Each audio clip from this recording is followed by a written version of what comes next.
नमस्कार दोस्तों स्वागत है पुनः आपका हमारे यूट्यूब चैनल पर। जैसा कि साथियों आपको पता है कि सीटेट का जो नोटिफिकेशन है वह आ चुका है। जो आपका एग्ज़ाम है वह एग्ज़ाम आपका कब है, तो आप कहोगे गुरुजी भाई एग्ज़ाम हमारा या तो दिसंबर में हो जाएगा या फिर जनवरी में हो जाएगा, क्योंकि जो सीटेट का जो एग्ज़ाम है वह ऑनलाइन मोड पर है। इसीलिए जब नंबर ऑफ फार्म ज़्यादा होंगे तो समय भी जो कंप्यूटर सेंटर्स हैं तो वहाँ पर भी थोड़ा ज़्यादा समय लग जाएगा। इस वजह से आपका एग्ज़ाम है कुछ ज़्यादा दिन चलेगा। पिछली बार जब आपका हुआ था 2021 का जो एग्ज़ाम हुआ था लगभग 1 महीने चला था। तो इसमें हम बात करते हैं मिशन सीटेट 2022। तो साथियों हमने कुछ दिन पहले एक वीडियो डाली थी सीटेट एग्ज़ाम को लेकर कब होगा, तो उस समय किसी भी तरह का कोई भी डेट नहीं था। तो इस चीज़ें इशू थी, तब मैंने एक ही बात कही थी आपसे कि जब आपका नोटिफिकेशन आएगा, जब आपका एग्ज़ाम आने को होगा तब मैं इस पर वीडियो आपकी डालूँगा और अवश्य डालूँगा। तो वहाँ पर आपके परसों आपको वीडियो मिल गई है कि सीटेट की तैयारी आपको कैसे करने। आज उसी संबंध में पुनः आपको एक वीडियो है कि सीटेट 2022 आपका जो मिशन सीटेट 2022 है, इसका मतलब यह है कि साथियों कि आपको आज से एक ऐसी रणनीति पर काम करना पड़ेगा, एक ऐसे नियमों पर काम करना पड़ेगा जो आपकी सफलता आपके सीटेट एग्ज़ाम में और बेहतर आपको बना सके। तो साथियों जब आपका सीटेट का जो एग्ज़ाम जनवरी या फिर आपका दिसंबर में हो जाएगा तो वहाँ पर आपको क्या क्या फॉलो करना पड़ेगा। तो सबसे पहले आपको बता दें कि नंबर ऑफ क्वेश्चन जो आपके टोटल कितने होंगे। टोटल नंबर ऑफ क्वेश्चंस आपके होंगे 150 होंगे, 150 क्वेश्चन होंगे। जो आपका पासिंग मार्क्स है, तो जो आपका पासिंग मार्क्स है वह आपका क्या होगा 82 या फिर आपका 90 आपका जनरल के लिए और अदर आपका 82 है, 82 है। तो वहीं पर अब हम इस पर एक पॉइंट और नोट करते हैं कि इस बार 82 और 90 का मतलब क्या रहेगा। तो इस चीज़ पर हम आपको एक क्लियरफाई कर दें, एक बात आपसे कह दें कि साथियों जब भी आपका एग्ज़ाम एक से अधिक शिफ्ट में होता है तो वहाँ पर एक नया सिस्टम लगता है जो क्या होता है नॉर्मलाइजेशन। ठीक है, तो नॉर्मलाइजेशन का लगता है। तो नॉर्मलाइजेशन क्या होता है, जो कि आपको क्या करता है, वह आयोग चाहता है कि जो सभी शिफ्ट हैं वह एक इक्वल समान के पैटर्न पर हो जाएं। ठीक है, जैसे कि यदि कोई शिफ्ट आपकी कठिन आ जाती है और कोई शिफ्ट आपकी सरल आ जाती है, तो जो सरल वाली शिफ्ट है तो उसमें से कुछ अंक आपके काट लिए जाएंगे, या उसको बराबर करने के लिए जो कठिन वाली शिफ्ट है तो उसमें जो भी अभ्यर्थी जब भी एग्ज़ाम दिए होंगे तो उनको कुछ अंक ज़्यादा दे दिए जाएंगे। तो इस चीज़ में एक तो आपको इजी, ठीक है, या डिफ़िकल्ट, इस पैटर्न पे आपको काम नहीं करना है, इसको आपको दूर रखना है। क्योंकि आपको सिर्फ काम कितना करना है, काम आपको करना है कि आपके जो नंबर हैं, ठीक है, आपके जो मार्क्स हैं, जो आपके नंबर हैं वह आपके कितने रहें 100+ रहें। हर कंडीशन में आपके नंबर इतने रहें। ये चीज़ हमने नॉर्मलाइजेशन को लेके आपको पहले ही क्लियर कर दिया है। अब बात करते हैं आपके जो भी विषय हैं तो उनको लेकर। जब आपके 150 क्वेश्चन हैं तो आपके कुल विषय कितने हैं 5। तो 5 विषय आपके हैं तो पर विषय आपके कितने क्वेश्चन डिवाइड हो जाएंगे, तो 30 क्वेश्चन आपके 30 क्वेश्चन आपके पर सब्जेक्ट हो जाएगा। ठीक है, 30 क्वेश्चन आपके पर विषय सब्जेक्ट से मिल जाएंगे। तो आपके विषय कौन कौन से हैं, तो आप कहोगे पहला हमारा CDP है, दूसरा जो विषय आपका है वह आपका क्या है मैथ्स है, आपका तीसरा जो विषय है आप कहोगे हमारा लैंग्वेज फर्स्ट है। ठीक है, लैंग्वेज आपकी फर्स्ट है। चौथा विषय आप कहोगे लैंग्वेज हमारी सेकंड है, लैंग्वेज सेकंड है। और जो फिफ्थ विषय है पांचवा है वह आपका क्या है EVS है, इन्वायरमेंट से। अब जब आपके ये पांचों विषय आपके क्लियर करते हैं, अब मान लेते कोई अभ्यर्थी है उसने लैंग्वेज पहला उसने क्या लिया हिंदी लिया है, और जो सेकंड लैंग्वेज है वह अपनी क्या रखी है संस्कृत रखी है। अब आपको मैंने चूँकि एक बात पहले ही बताई थी, जो भी आपके सब्जेक्ट हैं ये सभी जो सब्जेक्ट हैं वह डिवाइड रहेंगे इक्वल नंबर में। जैसे कि इसमें भी जब 30 क्वेश्चन होंगे तब इसमें भी नंबर आपके 30 मार्क्स का रहेगा। ठीक है, यह भी आपका 30 अंकों का रहेगा, यह भी आपका 30 अंकों का रहेगा, और सभी जितने भी आपके पार्ट हैं वह सभी कितने रहेंगे 30 अंकों के रहेंगे। एक चीज़ क्लियरफाई हो गई है। अब दूसरा क्या है, जो जितने भी आपके सब्जेक्ट हैं इन सब्जेक्ट में आपका क्या कॉमन रहेगा, सब्जेक्ट रहेगा, सब्जेक्ट के साथ साथ आपका क्या रहेगा शिक्षण रहेगा।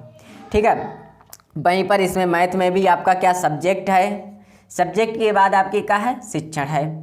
बाकी जितने भी हैं वह आपके क्या है सब्जेक्ट है, ठीक है, सब्जेक्ट प्लस शिक्षण आपका रहेगा।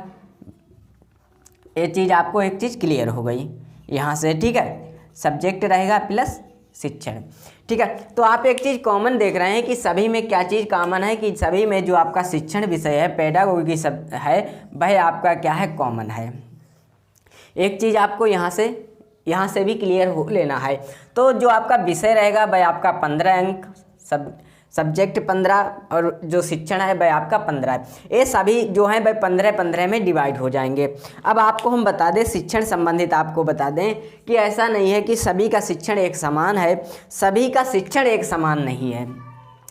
दूसरी चीज़ क्या काम करना है आपको, एक है NCF 2005, दूसरा कह रहा है NEP 2020। NEP 2020 ये आपकी लेटेस्ट है, इसीलिए इस पर नंबर आप क्वेश्चंस बनने की संभावना क्या है, अधिक है, ठीक है। NCF 2005 में बहुत से बदलाव हुए थे, जहाँ पर जो बच्चों को कैसे पढ़ाया जाए इस संबंध में काफ़ी चर्चाएं हुई थी, इसीलिए यह महत्वपूर्ण है। अभी तक इसके क्वेश्चन ज़्यादा बन रहे थे, लेकिन अब क्या है, जो आपका NEP 2020 है, इससे नंबर आप क्वेश्चन मैक्सिमम बनेंगे। अब आपने एक चीज़ देखी, 5 तो आपके सब्जेक्ट हो गए, लेकिन 5 ही क्या हैं, आपके शिक्षण संबंधित हैं।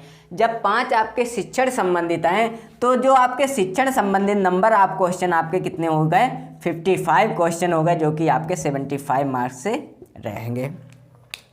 अब आपका स्कोरिंग एरिया क्या है।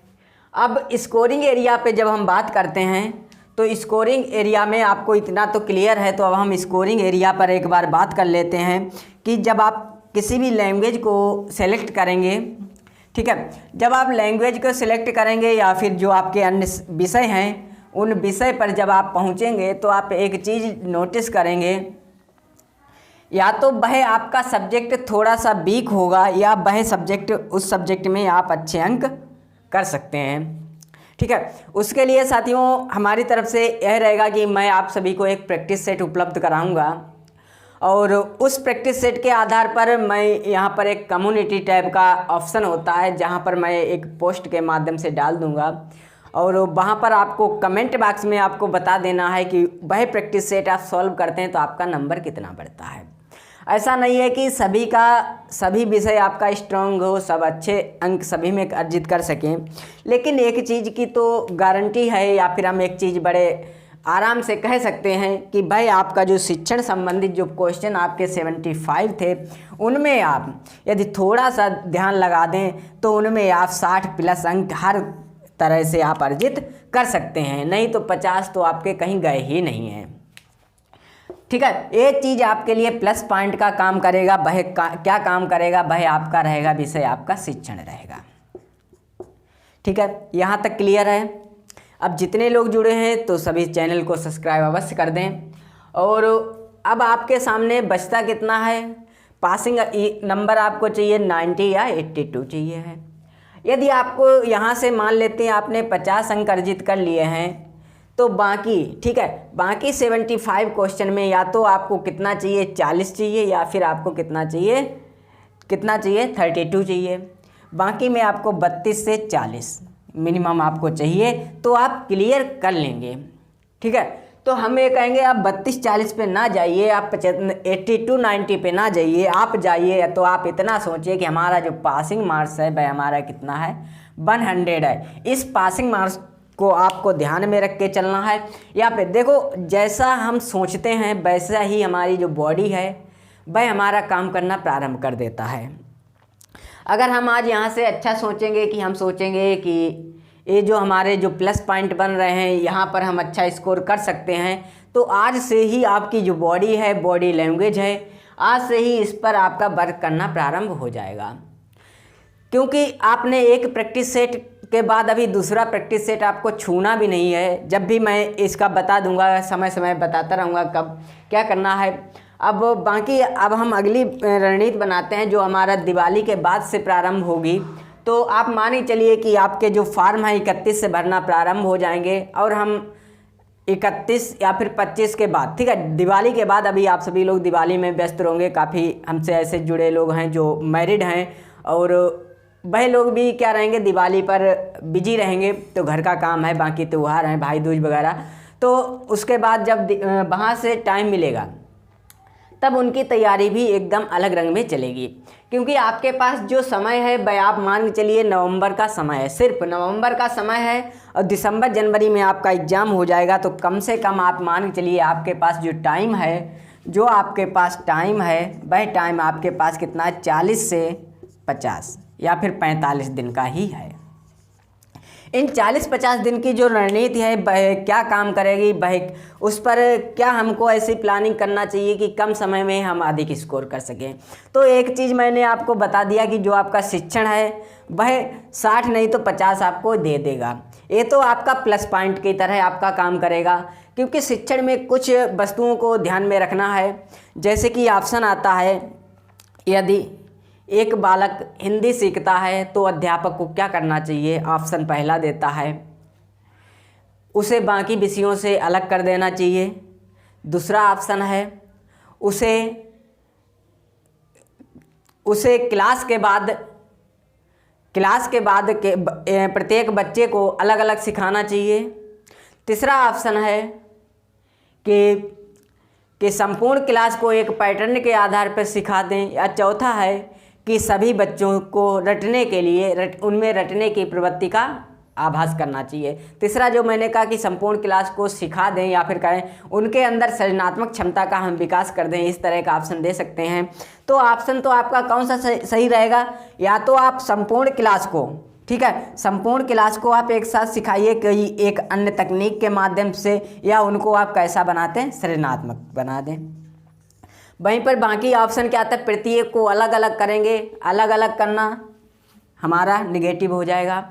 पहला ऑप्शन जो मैंने बताया था कि क्या किया जाए, उनको क्या है, प्रत्येक बच्चे को, ठीक है, या तो एक ऑप्शन हमने रटने पर दिया था, नहीं होगा ना, कि प्रत्येक क्लास को सिखाएं लेकिन बाद में अलग अलग समझा दें, नहीं, समझाना अलग अलग भी नहीं है। तो यहाँ पर ये सब आपके निगेटिव पॉइंट रहेंगे। लेकिन जो आपका संपूर्ण क्लास को लेके चलेगा और सृजनात्मक बच्चों तक पहुँचेगा वही आपका उत्तर रहेगा, ठीक है। तो इस तरह के प्रश्न काफ़ी पूछे जाते हैं। और बाकी सीडीपी में इस तरह से रहेंगे, लेब वाइगोस्की है, कोलर है और प्याजे है, ठीक है, ये सभी आपके संबंधी रहेंगे। और एक अमेरिका के वैज्ञानिक हैं, तो उनका भाषा विकास का सिद्धांत आपने पढ़ा होगा। तो वह सिद्धांत, भाषा विकास का सिद्धांत बहुत ही इंपॉर्टेंट रहेगा। भाषा संयंत्र है, वह सभी आपसे पूछ लिया जाता है। तो ये हमारी सीडीपी की बात हो गई थी। अब गणित की बात करते हैं। आप गणित में आपने देखा था कि जो कमज़ोर हैं तो उनसे मैंने एक ही बात कही थी, वो 15 नंबर का शिक्षण आप हटा दें। यहाँ से आप क्या रखें, जो 15 नंबर की लैंग्वेज है आपकी, क्योंकि जो आप शिक्षण है, जो शिक्षण आप इसमें पढ़ेंगे, ऐसा नहीं है कि आपने सीडीपी का शिक्षण जब आपने पढ़ लिया तो कम से कम 5 नंबर का तो शिक्षण आपने सोचो इसका पढ़ लिया, 5 इसका, 5 इसका, 5 इसका पढ़ लिया है। आपकी जो लैंग्वेज फर्स्ट और सेकंड रहेगी, इनका जो शिक्षण रहेगा, ये भी शिक्षण सभी आपके समझ पर आधारित रहेगा, वहीं ईबीएस पर भी रहेगा। मेन शिक्षण है, जब आप सीडीपी का शिक्षण आप पढ़ लेंगे तो वह शिक्षण बाकी सभी में काम कर जाएगा।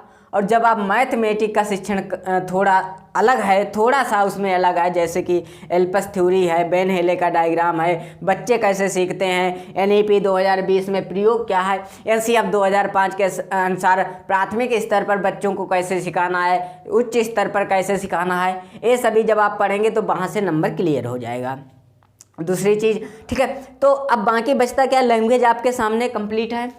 आपको सीडीपी का शिक्षण पढ़ना है तो आप लैंग्वेज का शिक्षण कर ले जाएंगे। थोड़ा अलग होगा वह शिक्षण, आप थोड़ा जब अलग से पढ़ लेंगे तो बाकी सब आपका शिक्षण क्या है, कवर हो जाएगा। जब आप सवाल पे पहुंचेंगे, क्वेश्चन आप देखेंगे तो आप कहेंगे कि गुरुजी एकदम आपने सही बताया कि शिक्षण जो है वह हम सभी का आसानी से अब पढ़ सकते हैं। इसीलिए साथियों, आपको कुछ नहीं काम करना है, आपको जो मेन सब्जेक्ट पर काम करना है वह आपका सीडीपी रहेगा, ईबीएस रहेगा, और तीसरा आपका थोड़ा जो शिक्षण अलग से है मैथ का रहेगा, बाकी इसका सब्जेक्टिव वाला पार्ट है, ठीक है। बाकी जो 15 नंबर आपके शिक्षण है ये सब आपके फ्री के समझिए, क्योंकि अगर आप इसमें से मान लेते हैं किसी का वीक है तो 10 से 12 अंक तो कर ही ले जाएगा। अब यहाँ से मान लेते हैं 5, तब भी तो आपके 15 से 17 नंबर तो कहीं नहीं गए हैं, बाकी स्कोरिंग एरिया तो आपका कोई CDP अच्छा होगा।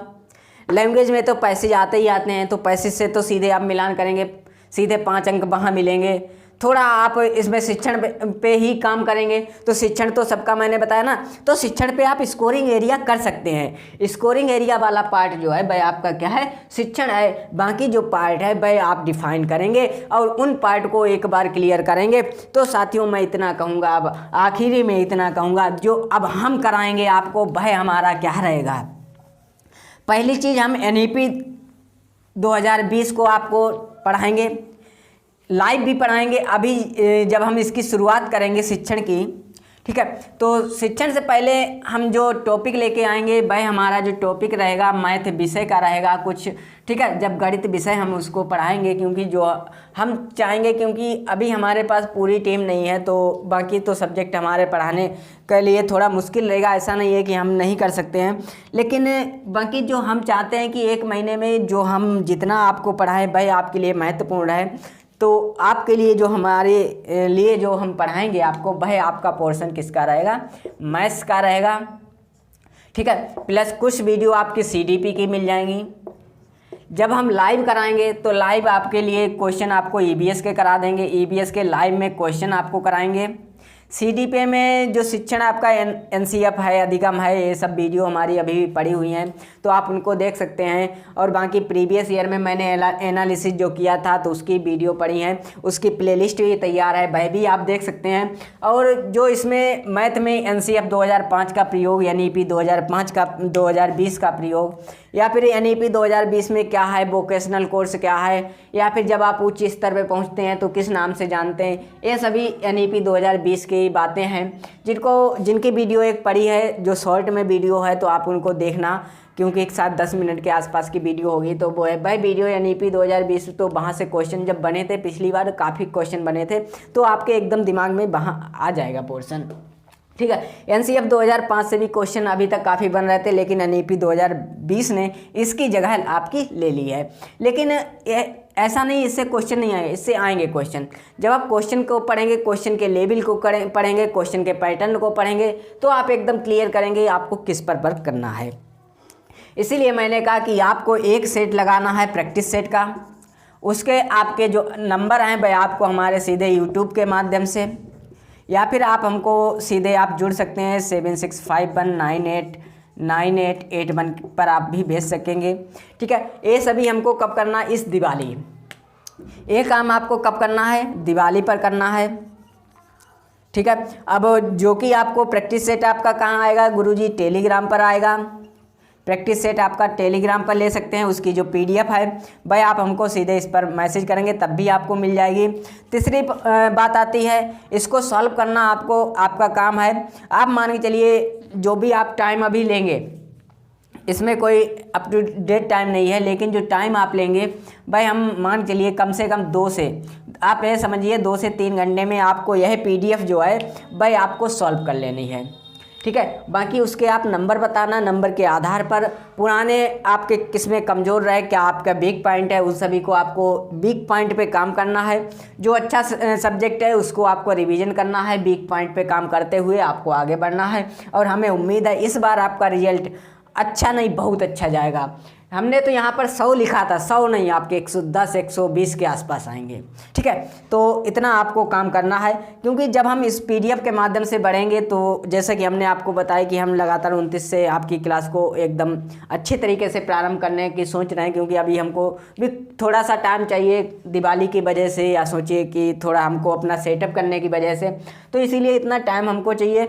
बाकी फिर भी हमारी बीच में आपकी वीडियो बनती रहेंगी, मिलती रहेंगी। आप अवश्य जुड़िए, हमारे व्हाट्सएप ग्रुप से जुड़ सकते हैं, लिंक आपको डिस्क्रिप्शन बॉक्स में मिल जाएगा। टेलीग्राम पर जुड़िए, नंबर मैंने आपको दे दिया। जो भी सोशल मीडिया प्लेटफॉर्म है हर जगह आप @KPS9621 आप सर्च कर लीजिए, या फिर @KPS EDU अड्डा आप सर्च करेंगे तो आपको मिल जाएगा सीधे से पैटर्न के आधारित। और साथियों हम यही कहेंगे कि इस बार कुछ नहीं करना है, आपने अपनी कमजोरी को पहचानना है, कमजोरी को पहचानने के बाद कमजोरी को ताकत को बदलना है। क्योंकि साथियों आप हमेशा याद रखना, जो भी अरुणिमा सिन्हा का नाम आप सभी ने सुना होगा, तो वह एक बार अपने किसी नेशनल चैम्पियनशिप रह चुकी हैं, तो वॉलीबॉल प्लेयर हैं।